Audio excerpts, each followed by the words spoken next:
Quando comecei a dirigir, eu tinha cerca de 19 anos. Eu nunca tive muito interesse em dirigir antes disso, então só comecei quando se tornou uma necessidade. No início, eu era péssima em saber para onde estava indo. Me perdia o tempo todo. Meu senso de direção é muito melhor agora, mas demorou um bom tempo até melhorar. A primeira vez que me perdi de verdade foi também a mais assustadora. Eu morava no subúrbio e tinha que pegar a rodovia para ir à cidade por algum motivo. Fiquei apavorada, porque nunca tinha dirigido em uma rodovia antes, mas consegui ir até a cidade e resolver o que precisava. Depois, estava ansiosa para voltar à rodovia e ir para casa. O problema foi que eu peguei a rodovia errada para voltar. Ambas tinham o mesmo número no começo, então, na minha ingenuidade ao volante, achei que tinha escolhido o caminho certo. Também estava tão concentrada na direção e nos outros carros que não percebi de imediato que a paisagem era diferente de antes.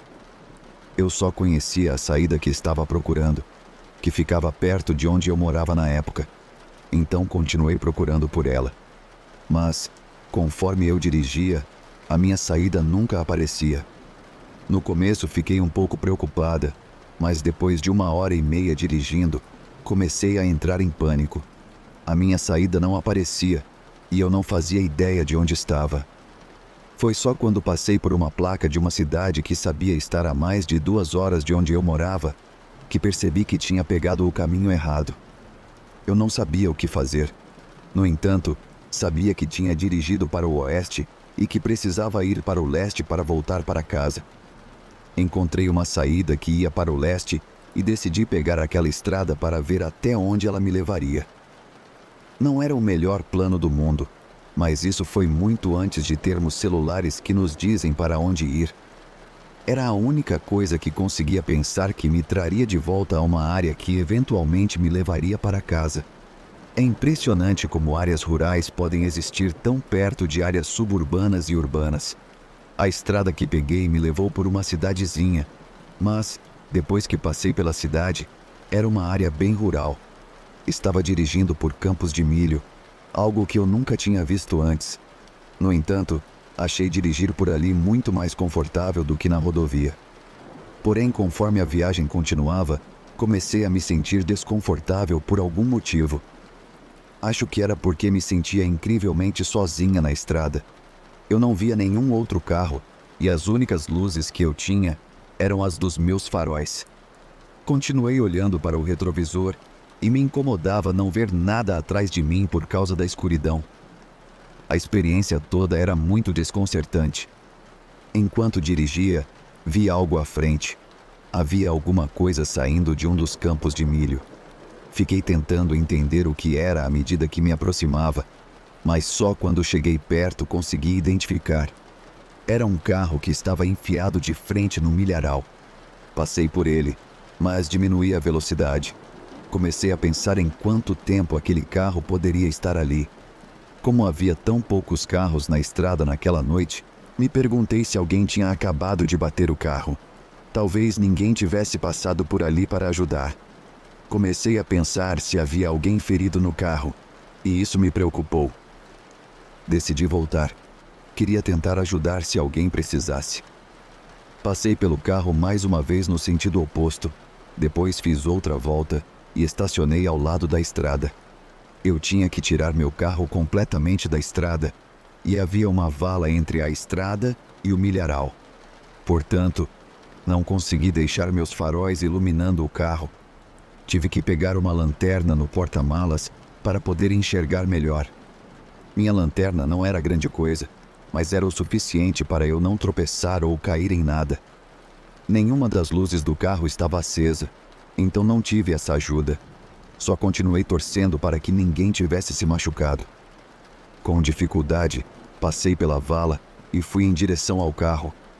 Eu estava nervosa por me aproximar do milharal no escuro. Estava tão quieto e escuro ali que tive uma sensação sinistra. Eu só esperava que não houvesse ninguém no carro.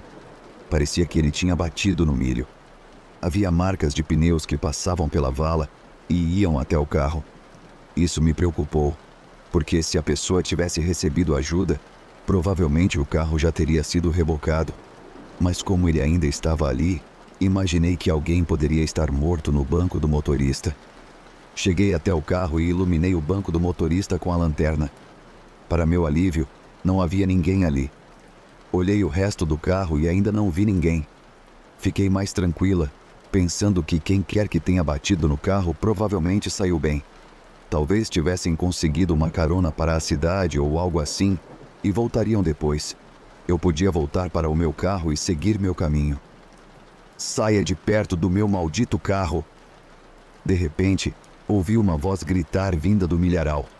Era tão alta e assustadora que me virei e quase caí no chão. Tive que me segurar no carro para não cair. Eu disse para sair de perto do meu maldito carro. A voz repetiu. Iluminei o milho com a lanterna a tempo de ver um homem saindo do milharal em direção à frente do carro. Ele bateu as mãos no capô e repetiu o que tinha me dito. Ele parecia furioso. Tentei pedir desculpas, mas fiquei sem palavras. Ele começou a contornar o carro, e nesse momento, o medo tomou conta de mim. Eu me virei e corri de volta para o meu carro. Tropecei algumas vezes, mas consegui me equilibrar.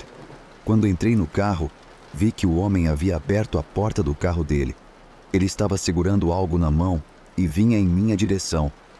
Antes que ele pudesse passar pela vala, liguei o carro e o coloquei em movimento. Ele quase chegou até mim, mas consegui acelerar e escapar. Olhei pelo espelho retrovisor e vi algo nas luzes traseiras, mas não consegui identificar o que era. Demorei muito para me acalmar. Estava tão assustada que continuava esperando que o cara surgisse no banco de trás do meu carro para me atacar. Sei que isso é coisa de filme de terror sobrenatural, mas eu estava muito nervosa. Demorei bastante tempo para me acalmar e ainda mais para finalmente chegar em um lugar que eu reconhecia. Não sei por que aquele homem estava tão bravo, mas ele me deu o maior susto da minha vida.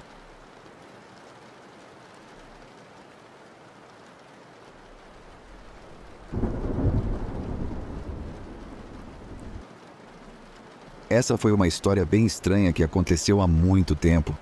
Quando eu era mais jovem, meus amigos e eu tentamos começar uma banda de heavy metal. Nós morávamos em uma área rural no Kentucky, onde a maioria dos mais velhos gostava apenas de música country. Todos os nossos pais eram muito contra qualquer coisa que não fosse country e não nos deixavam praticar quando eles estavam em casa. Tínhamos que praticar quando eles não estavam. Até mesmo quando não usávamos amplificador, eles pareciam ouvir e ficavam irritados com isso. Como você pode imaginar, tínhamos um problema. Uma noite, nosso vocalista, Jeff, veio até nós com uma ideia. Ele morava em uma área rural e nos disse que estava dirigindo por aí e tinha encontrado uma casa velha abandonada no campo. Ela tinha um grande quintal e ficava longe de tudo, então era o lugar perfeito para irmos e praticarmos. Achei isso estranho, mas todo mundo gostou da ideia. No dia seguinte, empacotamos tudo na caminhonete dele e saímos dirigindo. Eu morava na cidade, então essas viagens pelo interior não eram algo que eu fazia muito. Eu estava sentado no banco de trás com 2 dos outros caras e alguns dos nossos equipamentos. Dirigimos por mais de 1 hora pelas estradas nas colinas até chegarmos mais longe na floresta do que eu já tinha estado na minha vida. Finalmente chegamos à casa velha. Era uma grande casa de 2 andares que claramente estava abandonada. Tinha um quintal enorme e uma varanda. Era bem legal, na verdade. Começamos a praticar e foi provavelmente o melhor ensaio que já tivemos. Foi tão divertido que continuamos praticando até o final da tarde e no começo da noite. Nenhum de nós queria estar lá depois de escurecer, porém... Bem, exceto por Jeff. Ele estava bebendo muito mais cerveja do que o resto de nós naquela noite, e sempre que ele fazia isso, ficava muito insistente em continuar praticando até tarde. Precisamos de muita insistência para convencê-lo de que era hora de ir para casa. No entanto, fora essa insistência dele para continuar, tinha sido um dia muito bom no geral. Ainda não estava completamente escuro quando começamos a colocar tudo de volta na caminhonete. Eu estava carregando minha bateria quando um dos meus colegas de banda me puxou pelo braço. Ele apontou para a casa e disse que viu alguém parado lá nos observando. A pessoa se escondeu atrás da casa antes que eu pudesse ver. Eu não sabia se ele realmente tinha visto alguém, mas de qualquer forma, era só mais uma razão para eu querer sair dali. Não tínhamos motivo para acreditar que alguém morava naquela casa, já que ninguém nos confrontou durante as horas em que estivemos lá. Jeff, sendo bêbado e o cara abrasivo que sempre era, queria ver se realmente havia alguém lá atrás. Nenhum de nós ia com ele, de jeito nenhum. Tentamos convencê-lo de que precisávamos apenas ir embora. Mas, como o idiota bêbado que ele era, decidiu ir até lá, provocando quem quer que estivesse lá, chamando-os de covardes ou algo assim. Ficou muito quieto quando Jeff foi para trás da casa. Carl, o motorista, ligou a caminhonete. Ele só queria sair dali o mais rápido possível. De repente, ouvimos Jeff gritar de dor e correr rapidamente para o caminhão, gritando para a gente ir embora.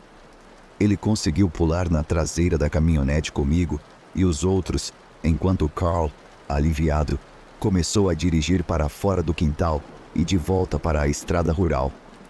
Enquanto saíamos, eu olhei para trás, tentando ver se notava alguém. Vi o que pareciam ser 3 figuras grandes ao lado da casa, nos observando enquanto o caminhão se afastava. Jeff tinha um grande corte no braço e tivemos que levá-lo correndo para o hospital. A única coisa que ele dizia lembrar, já que estava muito bêbado, era de um homem grande com uma faca de caça que cortou seu braço. Mas ele não parecia lembrar de muita coisa, além de correr e pular no caminhão.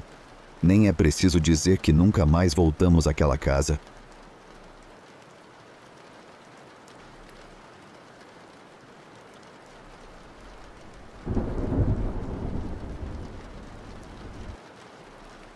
Eu cresci no interior e lembro disso com carinho, embora não seja tão perfeito quanto muitas pessoas possam imaginar.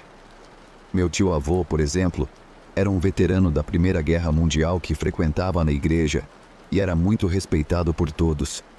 Muita gente o respeitava ainda mais pelos grandes campos de maconha que ele cultivava e vendia para praticamente todo mundo por lá. Além disso, havia muitas brigas e até violência armada acontecendo naquela área. A maioria dessas coisas provavelmente não era reportada ou nem recebia muita atenção, então você não ouvia falar sobre elas com frequência. Eu costumava ir à casa do meu tio-avô quase todo fim de semana. Quando ele ficou mais velho, precisava de ajuda para cuidar da fazenda. Eu não me envolvia no lance da maconha, só em outras coisas. Na verdade, eu nem sabia disso até ser mais velho. Mas quando eu tinha uns 14 anos, eu podia dirigir a velha caminhonete até lá e ajudar. Normalmente, voltava para casa no sábado à noite. Acho que quando eu tinha uns 15 anos, acabei saindo mais tarde do que o planejado. Eu queria voltar para casa porque tinha algo que eu queria assistir na TV tarde da noite. Eu não poderia assistir na casa do meu tio, porque ele não tinha televisão. Não estava preocupado em chegar a tempo. Isso nem passava pela minha cabeça. No entanto, eu não tinha muita experiência dirigindo à noite. Todos nós morávamos nas colinas, mas levava um tempo para ir de um lugar ao outro.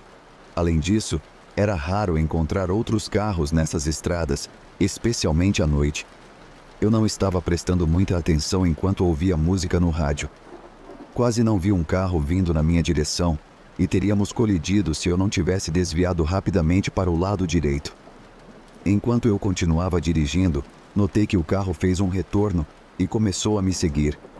Imediatamente fiquei preocupado que o motorista estivesse irritado com a quase colisão.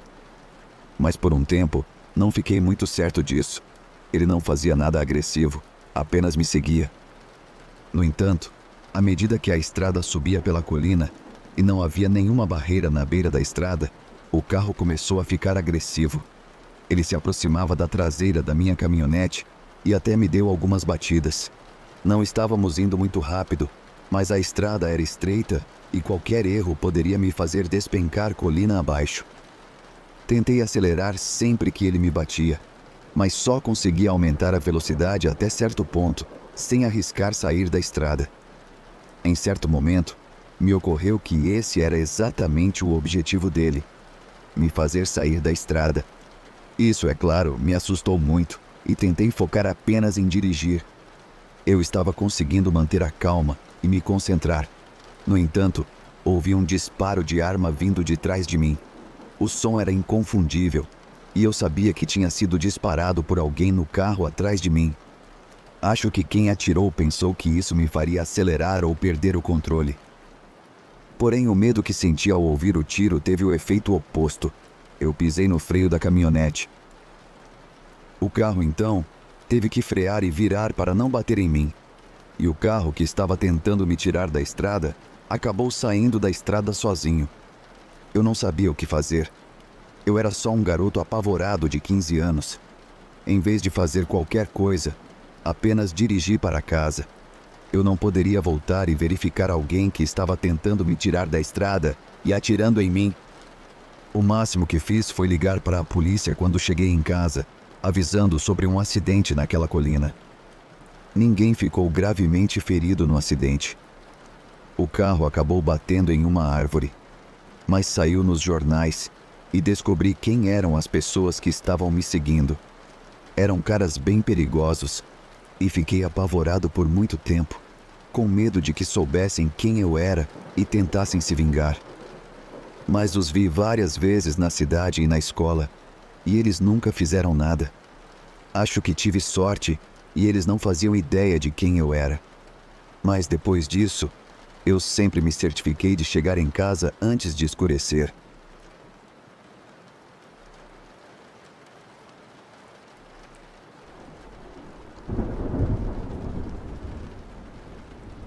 Quando eu era criança, costumava passar cerca de 1 mês a 6 semanas do verão na casa dos meus primos.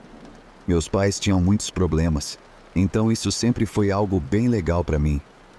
Minha tia e meu tio não eram nada como eles.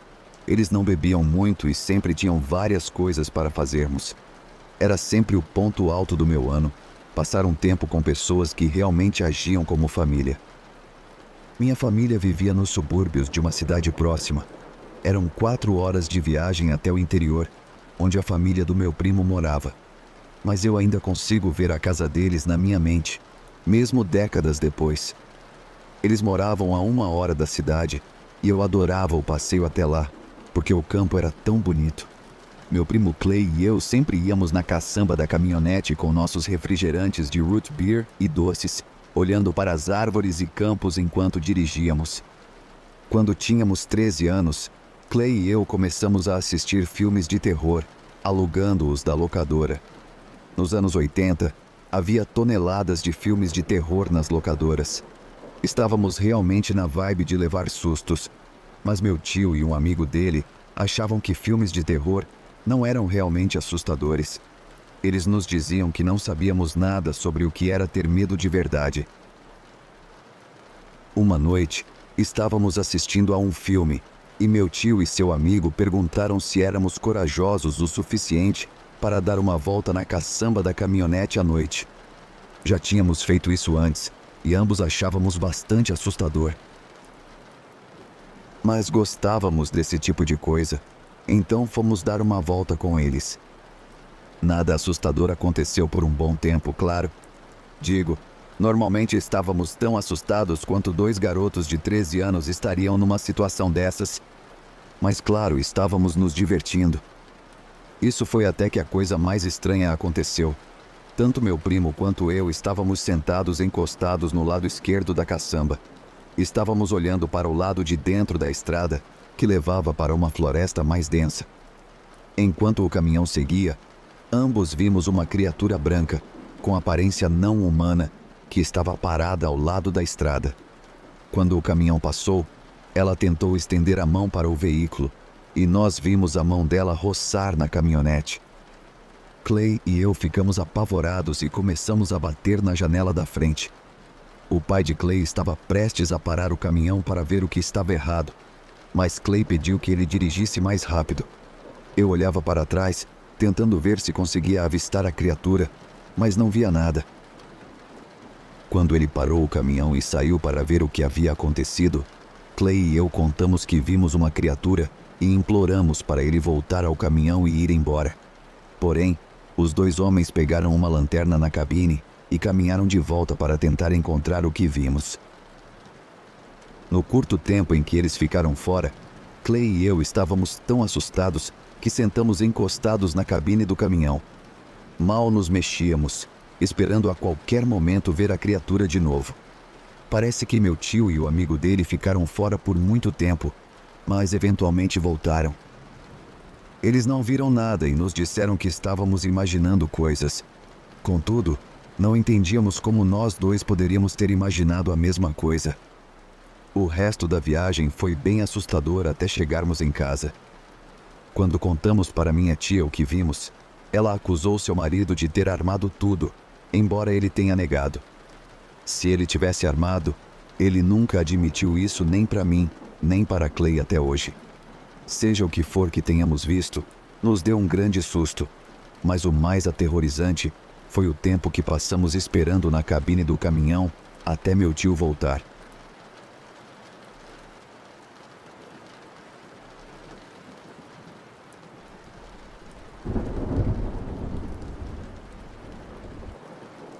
Uma vez, eu estava visitando minha tia lá no alto da serra. Quando eu era criança e adolescente, eu sempre adorava ir à casa deles. Quando fiquei mais velho e me mudei, ainda gostava de fazer visitas. No entanto, em uma dessas visitas, algo deu muito errado. Nada de ruim aconteceu na casa deles, que fique claro. Foi apenas uma visita agradável e meu tio decidiu tomar algumas cervejas comigo.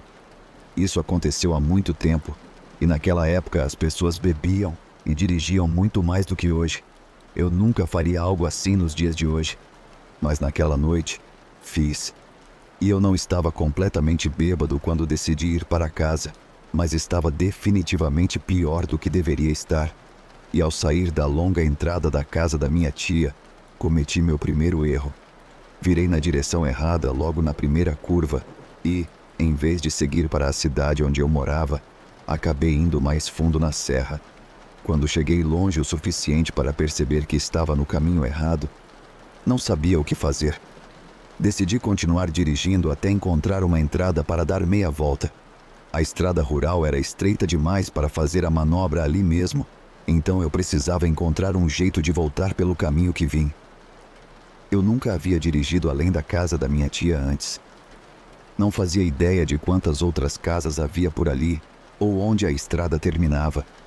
Depois de dirigir um bom tempo sem encontrar nenhuma entrada, comecei a me perguntar qual era o propósito daquela estrada.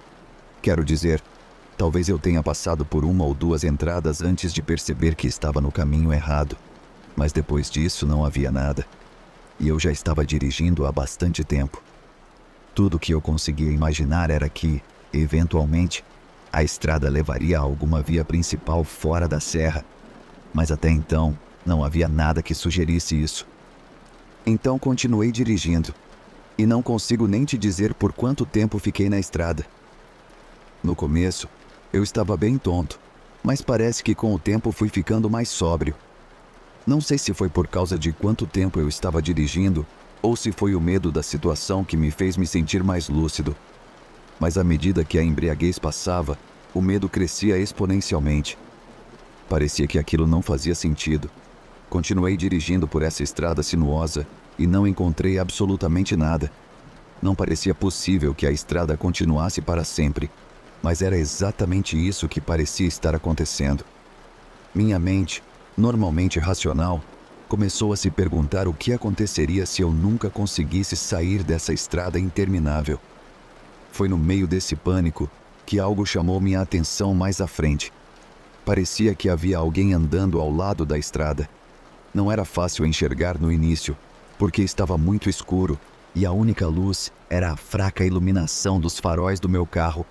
Mas eu conseguia ver claramente alguém andando ao lado da estrada à minha frente. No começo, me perguntei se deveria parar e pedir ajuda. mas a situação já estava assustadora o suficiente até aquele ponto. E eu realmente não queria. Quem sabe o que uma pessoa andando no meio do nada, àquela hora da noite, estaria fazendo? Além disso, parecia que ele estava arrastando algo atrás de si. Tudo isso me causou uma má impressão. Conforme me aproximei e passei pelo homem, consegui ver mais de perto o que ele estava arrastando. Parecia ser outro ser humano, sendo puxado pelas pernas ao longo da estrada. Enquanto passava, apavorado, o homem nem sequer olhou para mim, aparentemente alheio à minha presença. Dirigi um pouco mais até finalmente encontrar uma entrada para dar meia volta. No entanto, eu não estava muito empolgado para voltar por aquele caminho. Eu tinha um pé de cabra no carro que poderia usar se tivesse algum problema com o homem que vi mais cedo, que já presumi ser um assassino, arrastando o corpo de sua vítima. Também não sabia por quanto mais tempo eu teria que dirigir se continuasse indo na direção que estava.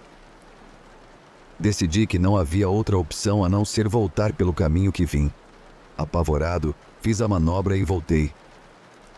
A cada momento, eu esperava me deparar novamente com o homem arrastando o corpo.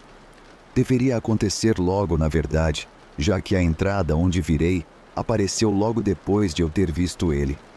Mas não o vi. Ele realmente não teria tido tempo para sair da estrada e desaparecer. Parecia que ele havia simplesmente sumido. Se isso já não fosse a parte mais estranha, a próxima coisa definitivamente foi.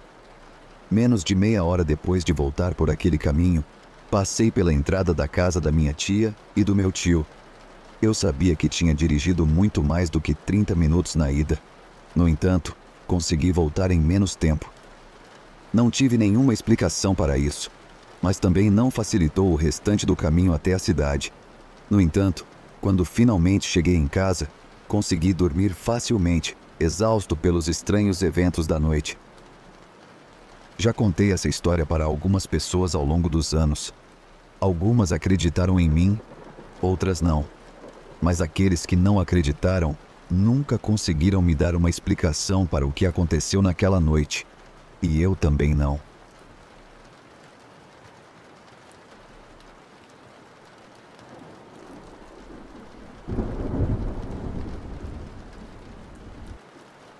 Minha avó teve muitos filhos, e eu sou o filho da filha mais velha.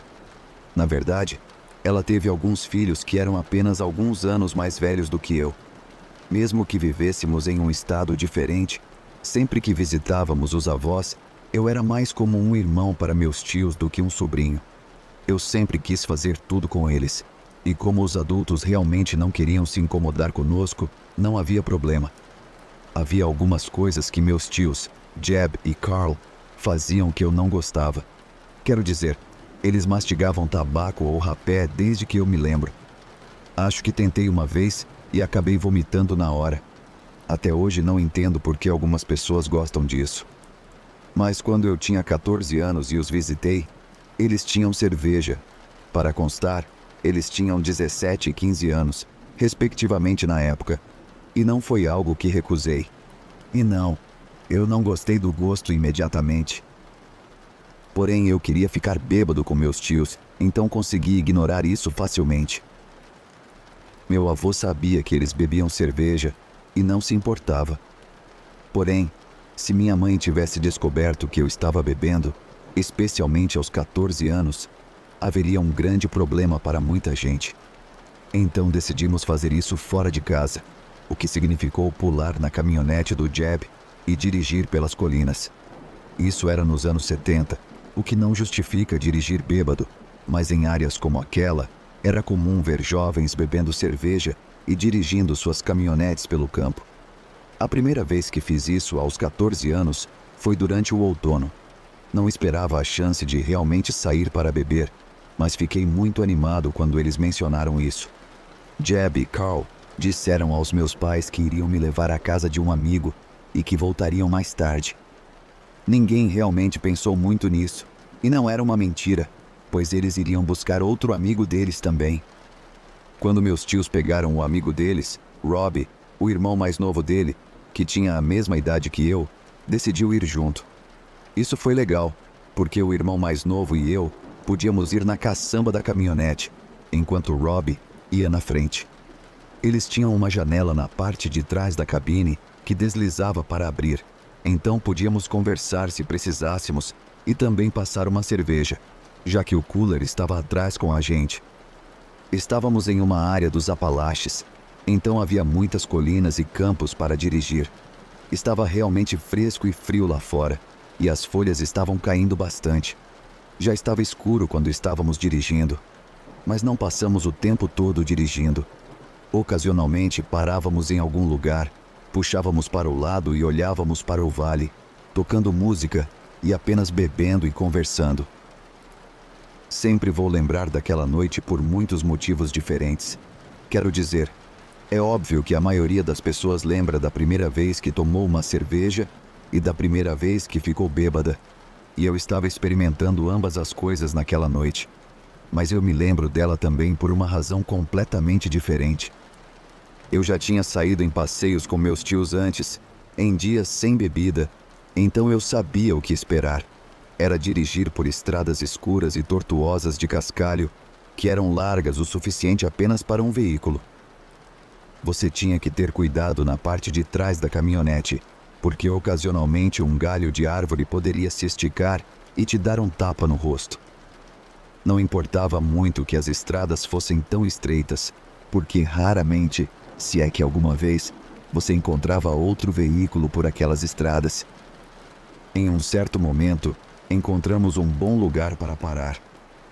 Havia uma pequena área gramada ao lado da estrada que parecia perfeita. Então paramos lá e meus tios desligaram a caminhonete. Por um tempo, os 5 de nós apenas sentamos na caminhonete, bebendo e se divertindo muito. Agora, mesmo sendo minha primeira vez bebendo, eu estava indo devagar o suficiente para não ficar completamente bêbado. Assim, consegui manter a clareza. Estávamos sentados no escuro quando Robbie começou a mencionar que viu algumas luzes no bosque.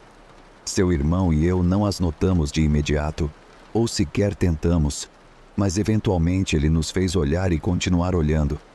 E eventualmente, sim, nós vimos algumas luzes se movendo no bosque. Meus tios e Robbie queriam ir até o bosque para ver o que eram aquelas luzes. Eu e o irmão, no entanto, não queríamos. Deixamos que eles fossem enquanto ficávamos na caminhonete, bebendo e conversando. Não pensávamos muito sobre eles irem verificar as luzes, pois no máximo poderia ser apenas alguns caçadores fora de hora ou algo assim. Não era nada com que nos preocupássemos. Não sei quanto tempo passou, mas depois de um tempo, os 3 voltaram correndo para a caminhonete. O irmão e eu não pensamos que havia algo errado de imediato, até que eles começaram a entrar na caminhonete. Olhando pela janela da cabine, no entanto, notamos que Robbie estava ferido. Ele estava sangrando e segurando algo contra um ferimento. "O que diabos aconteceu?" perguntou o irmão aos meus tios. Havia 2 caras muito estranhos lá no bosque. Carl começou a nos contar. Eles pareciam estar caçando ou algo assim, então estávamos nos perguntando que tipo de caça eles estavam fazendo. Quando chegamos muito perto, um deles pegou uma faca de caça e esfaqueou Robbie. Nós o pegamos e corremos de volta o mais rápido que pudemos. Não posso dizer que realmente acreditei de imediato. Quase pensei que meus tios estavam pregando uma peça em nós. Era o tipo de coisa que eles fariam. E pelo simples fato de que Jeb não ligou a caminhonete imediatamente e deixou Carl explicar o que estava acontecendo, me fez acreditar ainda mais nisso. Eu pensei que, se eles estivessem tão assustados quanto diziam estar, a primeira coisa que teriam feito seria ligar a caminhonete. Mas eu também posso estar me lembrando mal do que estava acontecendo, porque eu estava meio bêbado pela primeira vez na vida. Lembro-me de Jeb ligando a caminhonete e tentando dar a volta para voltarmos pela estrada de onde viemos. Levou alguns momentos para ele conseguir fazer a volta antes de sair dirigindo. Ainda pensando que poderia ser uma brincadeira, olhei de volta para as árvores. Embora tudo que eu pudesse ver fossem as luzes vermelhas na traseira da caminhonete, consegui ver algo que permanece na minha memória até hoje, décadas depois. Dois dos homens mais altos e estranhos que já vi saíram do bosque, vindo em nossa direção. Era muito estranho que eles não estivessem se movendo muito rápido, como se tivessem algum problema para correr ou algo assim. Mas eles pareciam algo saído de Quadrilha de Sádicos, ou Mad Max, ou algo assim. Simplesmente horripilantes. Gritei para Jeb sair de lá o mais rápido que pudesse. Realmente não havia muito espaço entre eles e a caçamba da caminhonete antes de Jeb conseguir fazer a volta e começar a dirigir. Honestamente, pensei que os dois homens conseguiriam chegar até a caçamba e entrar na caminhonete. O irmão de Robbie e eu estávamos aterrorizados, gritando para Jeb acelerar, e ele acelerou. Saímos de lá, e foi uma viagem aterrorizante a partir de então. Estava escuro, estávamos bêbados e assustados, e não sabíamos o que havia acontecido. Nós dois definitivamente não queríamos estar na caçamba da caminhonete para a volta, mas não havia nada que pudéssemos fazer sobre isso. Tínhamos que aguentar enquanto dirigíamos de volta. Em vez de ir para um hospital ou algo assim, eles dirigiram direto para a casa de Robbie. Eles não queriam dirigir até a cidade bêbados e acharam que seria melhor que os pais de Robbie o levassem para a cidade. Uma vez que éramos só meus tios de novo, não voltamos de imediato. Eles precisavam tomar algumas cervejas novamente para se acalmar. E claro que, nesse ponto, eu estava de volta na cabine da caminhonete. Não havia como eu ficar na caçamba, mas ainda foi difícil me acalmar depois de tudo o que aconteceu.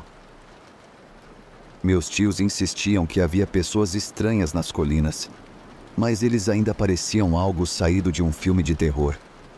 Robbie acabou ficando bem, exceto por ter uma cicatriz feia que era tão ruim quanto as cicatrizes emocionais que adquirimos naquela noite.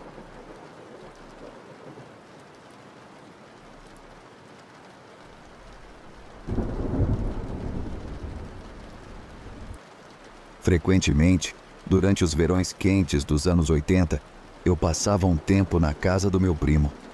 Nós dois morávamos em áreas rurais, mas ficar com a família dele era consideravelmente melhor do que ficar com a minha. Meu primo Clay e eu tínhamos muitas coisas em comum e fazíamos muitas atividades divertidas durante o verão. Assistíamos a filmes de terror em VHS, jogávamos beisebol 1 contra 1, íamos fazer caminhadas na floresta.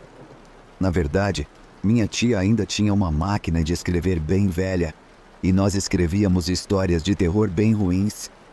Meu tio e minha tia trabalhavam à noite, então não estavam em casa à noite. Meu tio era guarda florestal e minha tia era gerente de um supermercado. Portanto, tínhamos supervisão durante o dia, se estivéssemos em casa. Geralmente não estávamos, exceto na hora das refeições. Mas à noite, normalmente ficávamos em casa assistindo a vídeos ou fazendo algo do tipo. Raramente, se é que acontecia, saíamos para fazer algo à noite. A área onde morávamos era muito segura, então, se saíssemos, nunca realmente nos preocupávamos. No entanto, eu não diria que a área onde eles moravam era um lugar onde todos se conheciam. Na cidade, isso seria uma história muito diferente. Sempre que íamos à cidade, seja para ir ao supermercado ou à piscina, todo mundo parecia se conhecer. Mas na casa, era completamente diferente. Era uma noite de sábado e íamos ficar em casa sozinhos por bastante tempo. Tivemos um passeio divertido na caçamba da caminhonete do meu tio até a cidade para alugar filmes e pegar algumas balas e refrigerantes. A viagem até a cidade levava quase 1 hora e sempre gostávamos de estar na caçamba da caminhonete quando isso acontecia. Ainda estava claro lá fora quando os pais de Clay saíram para trabalhar. Nós dois decidimos dar uma caminhada pela estrada por um tempo. Não me lembro muito sobre isso, mas depois voltamos para casa e decidimos comer petiscos e assistir a filmes. Sendo verão, ainda estava claro lá fora por bastante tempo.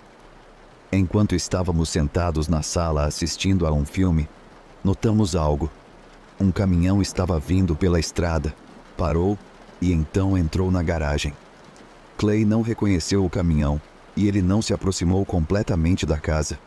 Ele se levantou e me avisou que ia lá fora ver quem era. Clay saiu pela porta da frente e foi para a varanda. Assim que ele abriu a porta, eu vi o caminhão dando ré e começando a sair da garagem. Ele saiu e voltou para a estrada, indo na direção de onde tinha vindo. Clay voltou para dentro e decidimos que era apenas alguém usando a garagem para dar a volta. Continuamos assistindo ao filme e não prestamos mais atenção. A noite prosseguiu e o sol eventualmente se pôs. Clay e eu continuamos assistindo a filmes e, como éramos relativamente jovens, estávamos realmente ficando assustados com o que estávamos vendo. Mas, claro, garotos da nossa idade não iriam admitir isso. Um pouco mais tarde, ouvimos um barulho lá fora. Também vimos algumas luzes brilhando através das janelas da frente da casa. Nós dois nos levantamos e fomos até a janela, olhando para fora. Já estava escuro lá fora e as luzes estavam brilhando bem dentro da casa. Mas não conseguimos distinguir qual era o veículo. No entanto, ele não se aproximou mais da casa do que o caminhão de antes. Então começamos a conversar se poderia ser o mesmo caminhão. Esperávamos que o caminhão apenas saísse e desse a volta, como o de antes. Mas isso não aconteceu prontamente. Na verdade, nada aconteceu de imediato. O caminhão permaneceu parado com as luzes brilhando na casa. Clay estava prestes a sair para a varanda, mas por algum motivo eu o detive. Algo estava me deixando realmente incomodado com o que estava acontecendo. Na verdade, eu não sabia o que estava acontecendo, mas simplesmente parecia estranho para mim. Esta era uma área onde as pessoas nunca trancavam as portas, seja durante o dia ou enquanto dormiam. Então ele não achava que havia algo errado. Mas o fato de o caminhão continuar parado estava realmente me incomodando, e eu sabia, em algum lugar profundo dentro de mim, que não era certo. "Tranque a porta", eu disse a ele. Ele hesitou, mas foi até a porta e a trancou. Ele me perguntou o que eu achava que estava acontecendo, mas eu não sabia, e disse isso a ele. Apenas disse que algo parecia errado. Ficamos lá por um tempo, olhando pelas janelas, nos perguntando o que iria acontecer. Como os pais de Clay estavam fora, não havia veículos na garagem, mas era óbvio que alguém estava em casa por causa da luz da televisão. Mas ainda assim, por um tempo, o veículo não fez nada, apenas ficou ali. De repente, do nada, ouvimos um tiro. Definitivamente vinha da área ao redor do caminhão. Nós dois ficamos assustados, mas não nos jogamos no chão como deveríamos ter feito. Corremos para o quarto dos pais dele e Clay pegou o rifle do pai. Ouvimos outro tiro depois disso. Clay estava se sentindo muito corajoso e queria correr para fora com o rifle, mas eu o convenci a não fazer isso. Enquanto discutíamos isso, notamos algo que não esperávamos. O veículo começou a sair da garagem e então se foi. Confusos, saímos do quarto. Nada estava quebrado, como uma janela ou qualquer coisa, por causa de uma bala. Não conseguimos entender o que acabara de acontecer. Por que um cara teria atirado 2 vezes, que claramente não fizeram nada, e então saiu dirigindo? Chegamos lá fora e notamos algo na varanda. Alguém havia deixado o que parecia ser entranhas de animal lá. Não sabíamos o que pensar sobre isso, mas sabíamos que não estava ali antes. Então aquele cara deve tê-las deixado lá. Mas não sabíamos o porquê. Ligamos para o pai de Clay e ele eventualmente veio até a casa antes de seu turno terminar. Ele também não conseguia entender nada. No entanto, enquanto ele estava lá, recebemos uma ligação. Deve ter sido 1 hora depois que o veículo saiu. Aparentemente, tudo o que o cara disse foi que da próxima vez ele não erraria. Isso foi aterrorizante. Foi apenas uma série de eventos muito estranhos que supomos ser uma ameaça contra alguém. O pai de Clay achou que era para ele, já que era guarda e havia prendido pessoas por caça ilegal e coisas assim. Mas ele realmente não tinha certeza. Ou, se tinha, definitivamente nunca nos contou.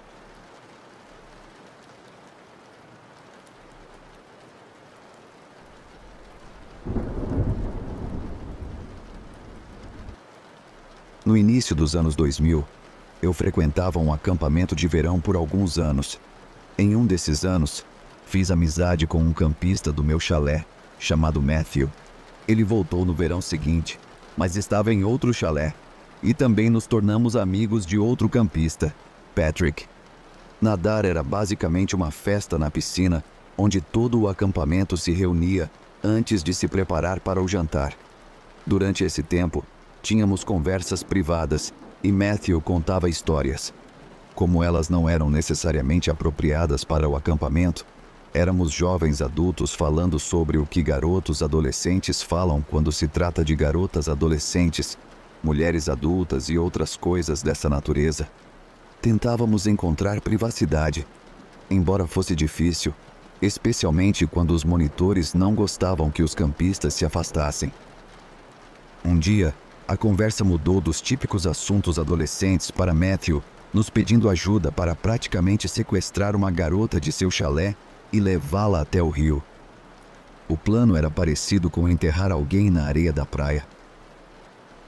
Matthew disse que eles eram amigos, tiveram uma briga por algum motivo. A garota não falava mais com ele, e isso era uma brincadeira para se vingar.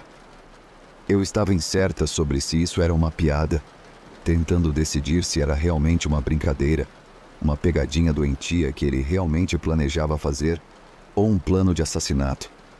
Lembro-me vagamente dele mencionar algo doentio como violentá-la, entre as coisas que planejava fazer com ela no rio.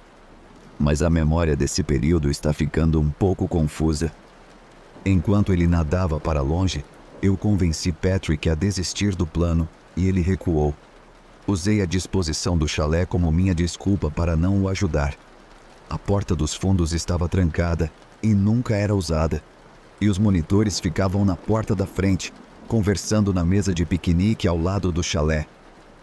Era impossível sair escondido. Não tenho certeza de como ele foi pego, pois não me lembro dele ser apanhado, mas acho que Matthew disse algo estranho para essa garota. Ela o evitou, e quando desistimos de ajudá-lo, ele a ameaçou, e ela o denunciou.